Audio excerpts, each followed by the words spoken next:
what is breaking down, and I don't think it's AI, I think it's laziness, is content production. What you see is that internet and content is just being created very lazily and very sloppily. Signal to noise ratio is just getting worse and worse and worse.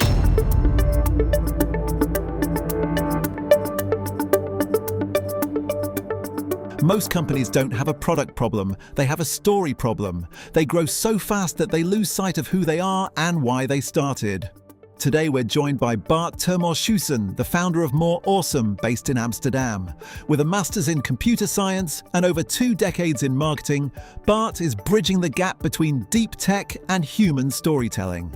Using a revolutionary AI-driven approach, he's helping B2B giants across the globe find their white space in the market, moving them from 30 confusing propositions to one sharp, powerful brand story. We basically plotted all competitors worldwide of that company and basically did a very rigorous analysis of all those competitors. And that's something that you cannot do with humans, but you can do with AI. That part is really changed the rules of the game. Keep it human.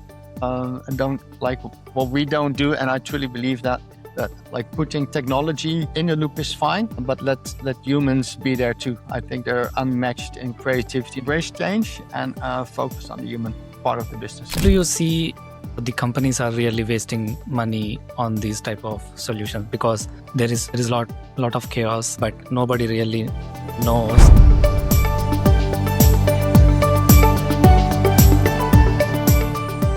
Hey Bart, welcome to the show. How are you? Very good. Nice to meet you. And yeah, it is really a pleasure having you on the show. I'm really excited for today's conversation. Yeah, for the people listening who don't really know you, can you please start by introducing yourself and what you do at your company? I'm Bart Termors-Schussen, which is, even in the Netherlands, they find my last name difficult to pronounce, so don't worry about it. I'm Bart. I'm the founder of More Awesome. We exclusively focus on business-to-business companies, mostly business-to-business technology companies. And what we do is, a big part of our business is to help companies tell their story, their brand story. And that's not actually a story about themselves, but it's much more a story about their customers, what are the desires and problems that they help their customers with solving. And that's often actually quite a fun process because often also takes our clients back to how they ever started and what was the reason for starting a business in the first place. So that's actually often quite a fun trajectory that we do with our clients. Outside brand stories, which is a bit our specialty, we also serve as a more general marketing communications agency, full stack for our clients. And for doing that, really small, only 5 people, really specialized. But for example, for identity work, we work with a studio. We do animations, we have animators. So we outsource quite a lot of work for us to be able to also work with larger clients. We're in the Netherlands. I'm in Amsterdam based. So all my clients are headquartered in the Netherlands, operating internationally. I don't think I've got a single client that just works in the Netherlands. Like a nice clients typically is like between 500 and 1,000 people.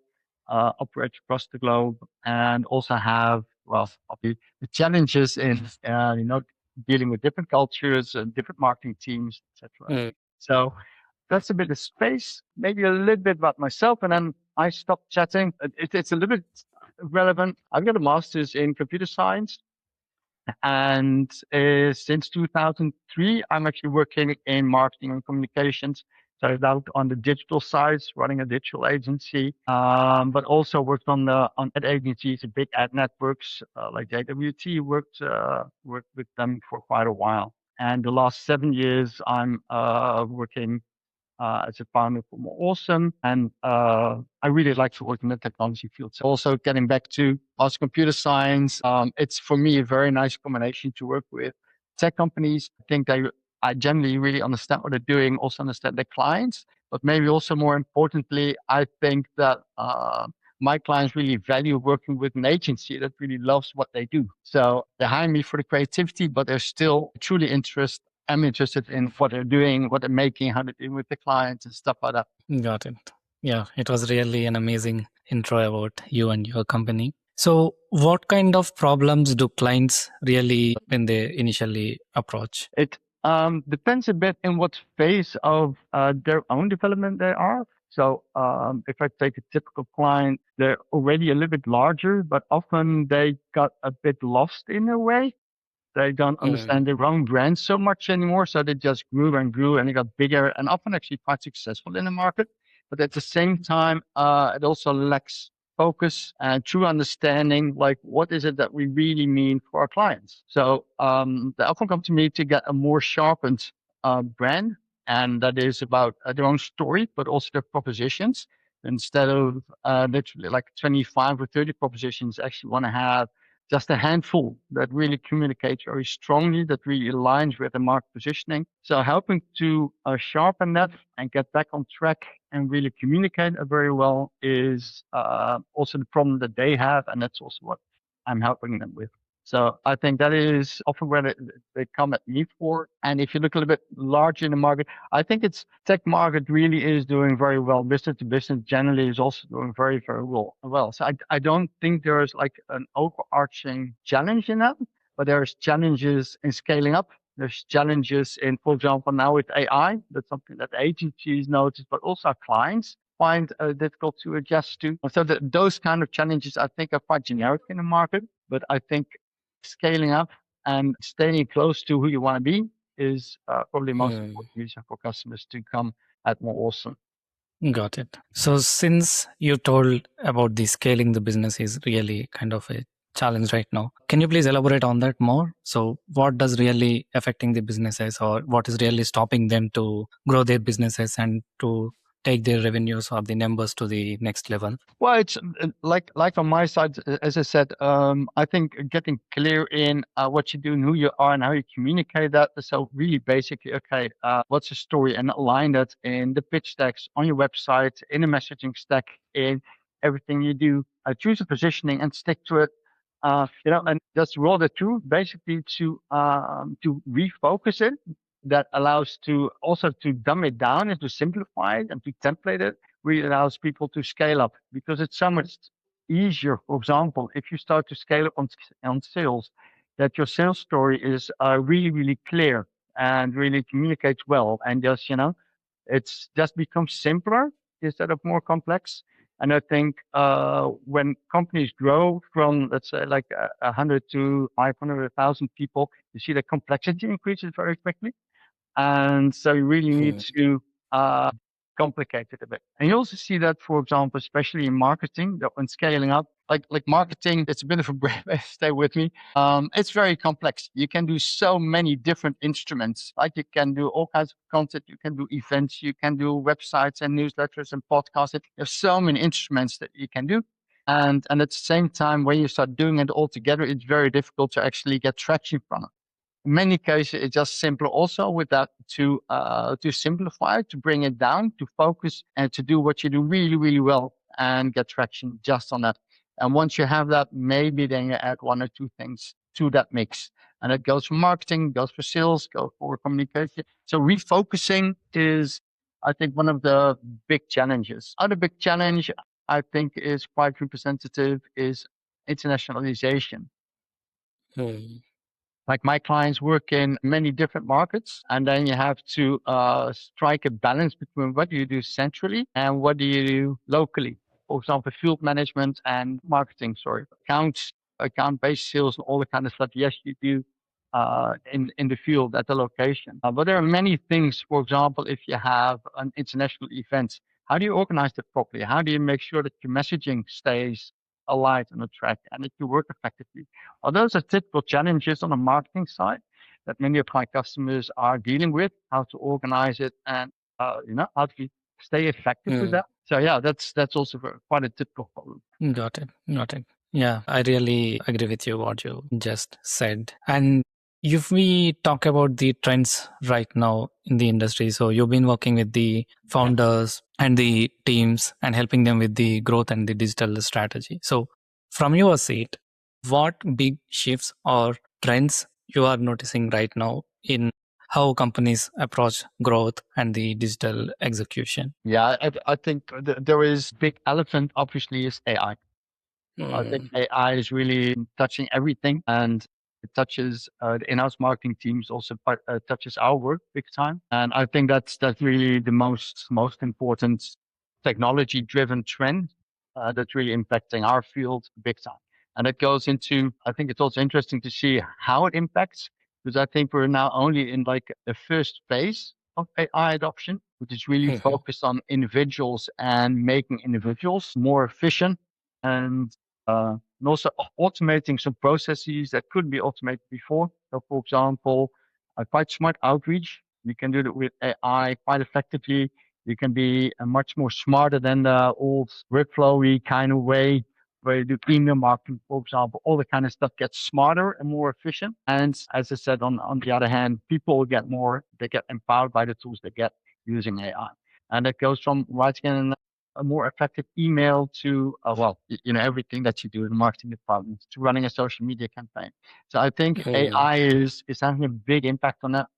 Also in staffing, you see the numbers, you see really pressure on also in-house marketing agencies, but also I can see it with colleague agencies that there's really quite a lot of pressure on the staff, number of staff. And there's really, I worry a little bit about the junior people, junior media people. Like, how do you get experience to understand what's good and what's working? Because you need to get mileage, and that mileage is now being taken over by AI in a large part. So there's some concern is what do you do with younger people, start career, mid-career, that really still need to get some mileage to really get to a next level. So that's also what I see in that industry. And that's really, I think, long-term also a bit of a threat because, you need to, it needs to be flowing. And obviously there is like a rebasing. People are also starting to do different things that they used to, which I think is quite natural and good. But I think especially for younger people, it's going to be a challenge to get going or to get hired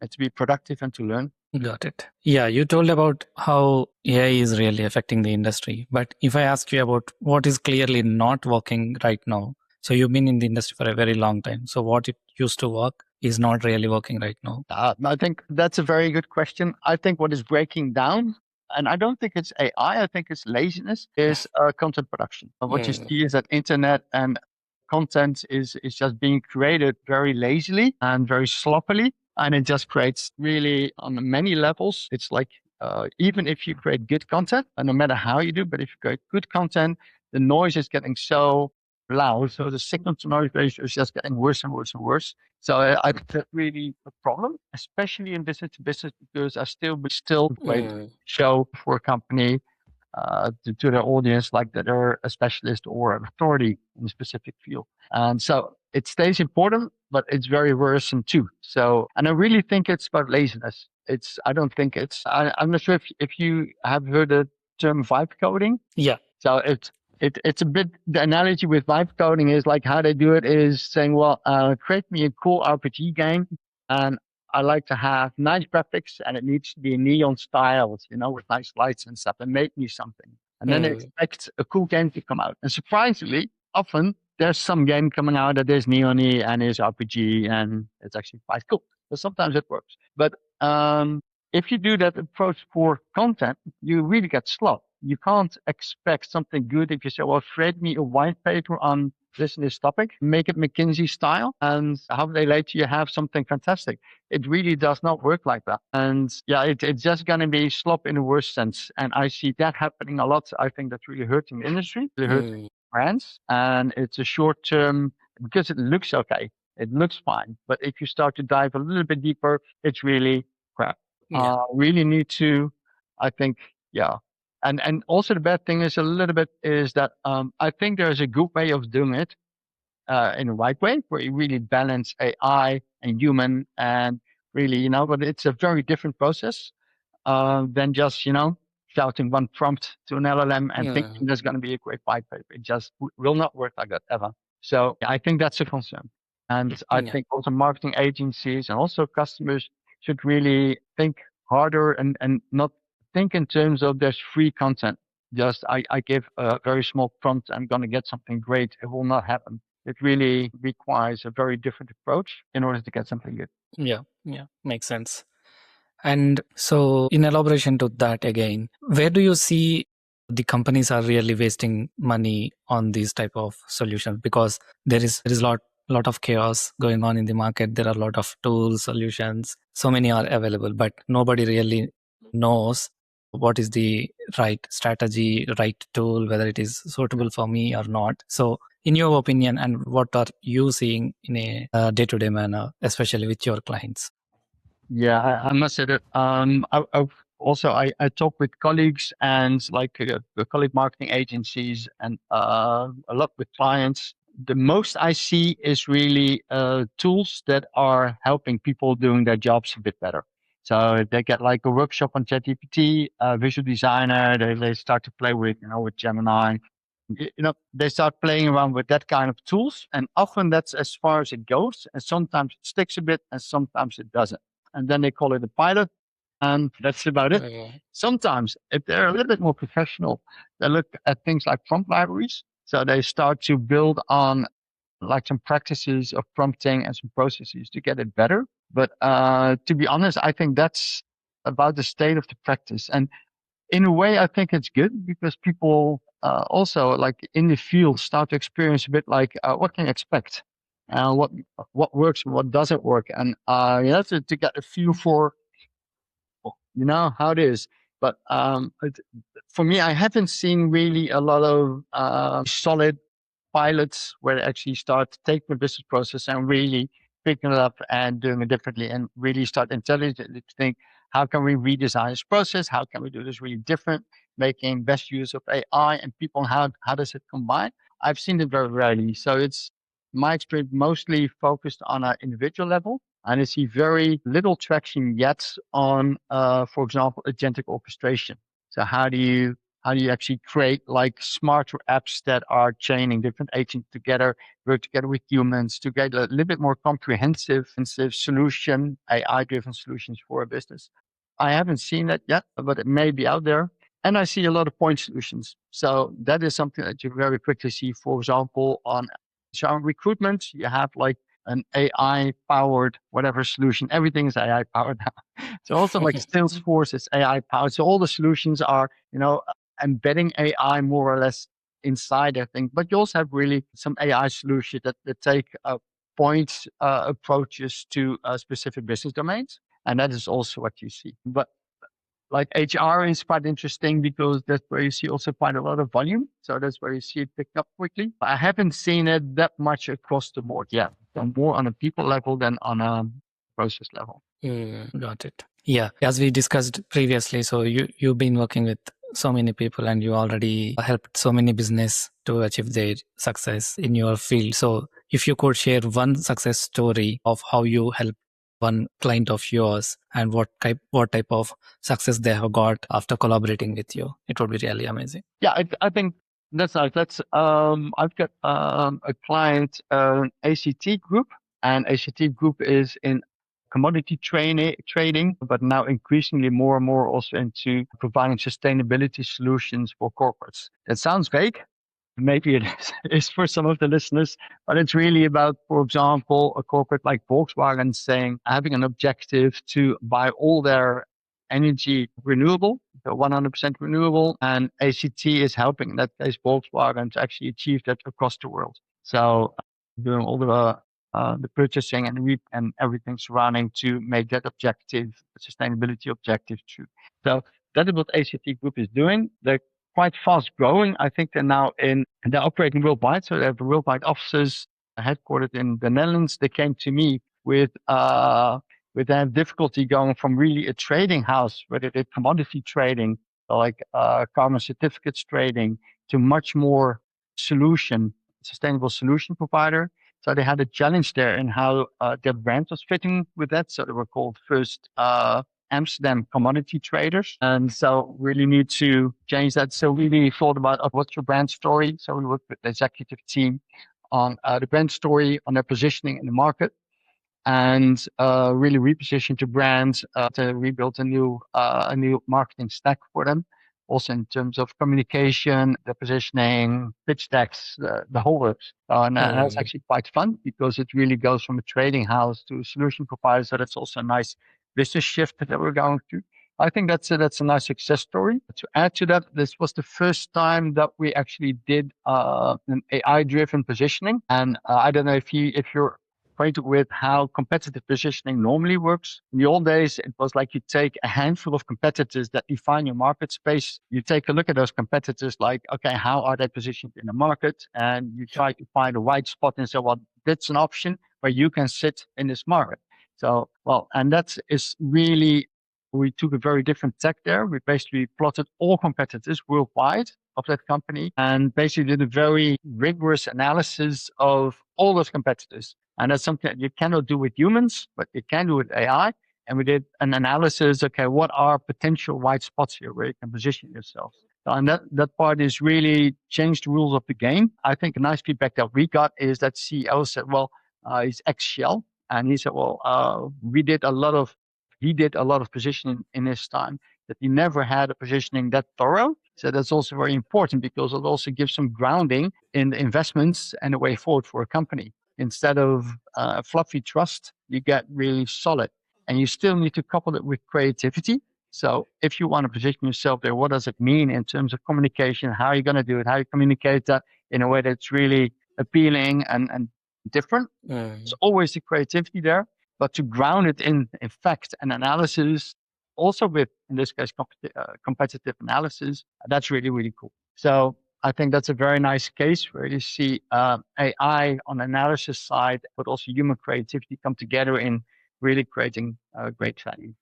Got it. Yeah, it was really an amazing job, and how you are adapting to the trend and to the right now what is going on in the market is really amazing.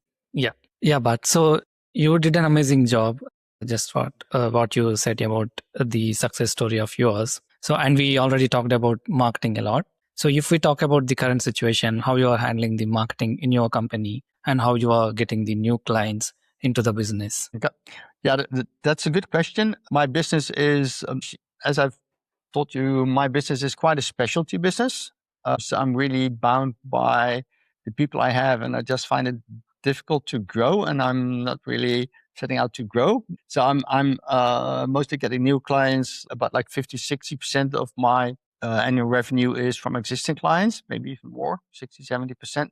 You only need very limited new clients, and they generally come in, walk in the door by reference. And that is quite sustainable. So I grow quite limited, like 10-20% per year or something, which is fine. Rarely hire new people. Sometimes I need to, or someone goes out. So I don't need to grow. I don't want to grow that much. So I'm quite happy with where I'm at. I do see an opportunity now in, like, we do grow in output. So for example, we have some AI agents running in an orchestrator. So AI and human teams that actually have quite interesting output, especially on digital marketing as well as content marketing. So that's something that we grow in volume, but not necessarily in people.